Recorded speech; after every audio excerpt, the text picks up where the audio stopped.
Goldberg WWE के कुछ उन चुनिंदा सुपरस्टार्स में से हैं जो बहुत ही कम डब्ल्यूडब्ल्यूई में अपनी अपीयरेंस करते हैं। अगर बात करें गोल्डबर्ग की उम्र की तो ये इस टाइम 57 साल के हैं, लेकिन अभी भी देख के इन्हें ऐसा नहीं लगता है कि ये बूढ़े हो चुके हैं। इनकी दाढ़ी के बाल वाइट ज़रूर हो गए हैं, लेकिन स्टिल ये काफ़ी यंग लगते हैं दिखने में। मे बी 50 के अराउंड इनकी एज लगती है, बट ये 60 तक जाने वाले हैं।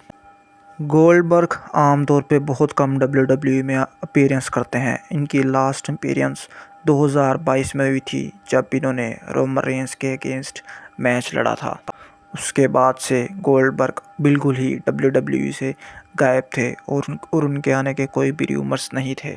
हाल ही में होने वाले पेपर व्यू बैड ब्लड में गोल्डबर्ग लोगों में बैठे हुए नज़र आते हैं, जो कि लोगों के लिए बहुत ही हैरानकुन चीज़ थी। लोग ये समझ रहे थे कि शायद वो मैच को एंजॉय करने के लिए आए हैं अपने बच्चे और अपनी फैमिली के साथ, लेकिन उन्हें नहीं पता था कि आगे जाके क्या होने वाला था।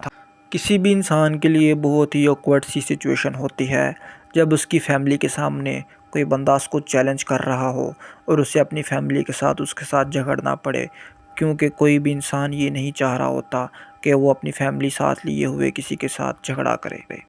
लेकिन हाल ही के इस पेपर व्यू में गोल्डबर्ग को कुछ ऐसा करना पड़ा जो आप जान के बहुत ही हैरान होंगे। हाल ही में होने वाले पेपर व्यू में ट्रिपल एच आते हैं और वो आके नई चैम्पियनशिप को रिवील करते हैं और वो बोलते हैं कि क्राउन ज्यूल का मैच होगा और ये दो चैम्पियंस के दरमियान होगा और जो उसमें से जीतेगा उसको ये चैम्पियनशिप मिलेगी और उनकी मौजूदा चैम्पियनशिप्स भी उन्हीं के पास रहेंगी, वो उनसे ली नहीं जाएंगी। जिस पर गुंथर का म्यूज़िक प्ले होता है और गुंथर रिंग की तरफ मूव करते हैं।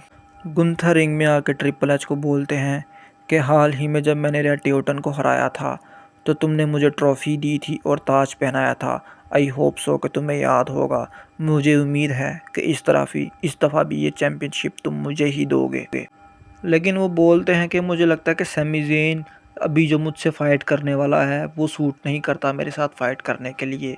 मुझे कोई और ओपोनेंट शायद चाहिए और मे बी वो ऑडियंस में बैठा हुआ कोई लेजेंड है। जैसे ही गुंथर ने ये बात बोली तो लोग समझ चुके थे कि गुंथर का इशारा गोल्डबर्ग की तरफ था। तब तक तो बातें सारी ठीक थीं, लेकिन जब गुंथर ने कुछ अजीब किस्म की बातें बोलना शुरू की तो लोगों को इस चीज़ का एहसास हो चुका था कि इन दोनों के दरमियान बहुत ही ख़तरनाक फ़ाइट होने वाली है। और गोल्डबर्ग के लिए ज़्यादा अजीब चीज़ ये भी थी कि उनकी फैमिली उनके साथ थी और कोई भी शख्स ये नहीं चाहेगा कि वो अपनी फैमिली के सामने किसी इंसान के साथ झगड़ा करे।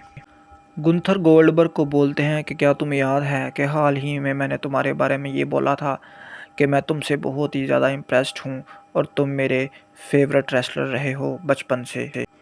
लेकिन वो सच नहीं था, वो मैंने झूठ बोला था। वो बोलते हैं कि मैं किसी ऐसे रेसलर से कैसे इम्प्रेस हो सकता हूँ जो एक से दो मूव्स ही लगाना जानता हो।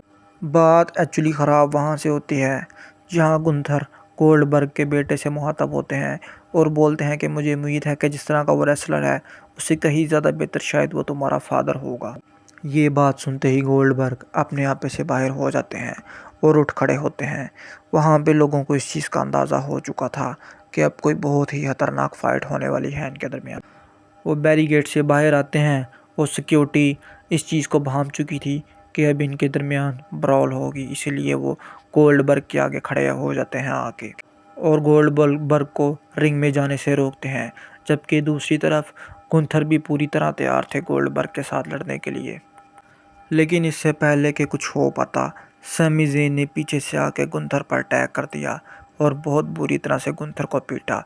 और कहीं ना कहीं यहाँ पे गुंथर थोड़ा बेइज्जत हो के गए कि कहाँ वो गोल्डबर्ग को चैलेंज कर रहे थे और कहाँ सैमी ज़ेन जैसे बंदे ने आके गुंथर को पीट डाला। उसके बाद सिक्योरिटी बीच बचाव करती है और गुंथर चले जाते हैं और गोल्डबर्ग अब रिंग में खड़े थे और ट्रिपल एच उनका हाथ विनर की तरह खड़ा कर रहे थे।